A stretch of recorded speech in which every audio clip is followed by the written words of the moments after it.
আমার সকল বন্ধুদের এক ক্রাশ শুভেচ্ছা জানিয়ে আবার আরেকটি নতুন ভিডিও নিয়ে চলে আসলাম। সকালবেলা উঠেই দেখো জমিতে আসলে মনটা না অনেকটা ভালো হয়ে যায়। সবুজ গাছগাছালি আর কি সুন্দর হাওয়া দিচ্ছে দেখো, মৃদু মন্দ বাতাসে মনটা অনেকটা সতেজ হয়ে যায়। ঘুমের আলসেমি কাটিয়ে নতুন একটা দিনের শুরু হয় নতুন এনার্জি নিয়ে। বাসি কাজ সেরে সকালের বিভিন্ন কাজকর্ম সেরে চা খেয়ে তারপর চলে আসলাম দেখো রান্নাঘরে। সজনে ডাঁটা এখন আমাদের খাওয়া চলছে প্রায়ই, অনেক সজনে গাছ আমাদের বাড়িতে।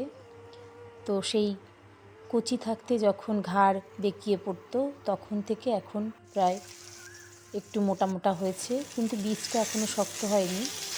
তো সেই সজনে ডাঁটা দিয়ে আলু দিয়ে সর্ষে পোস্ত দিয়ে একটা চচ্চড়ি করলাম, আর করেছিলাম ফলি মাছ আর ওই কাতলা মাছের পেটি ছিল, তাই একটু ডাঁটা দিয়ে আলু দিয়ে কচু দিয়ে পাতলা করে ঝোল করলাম।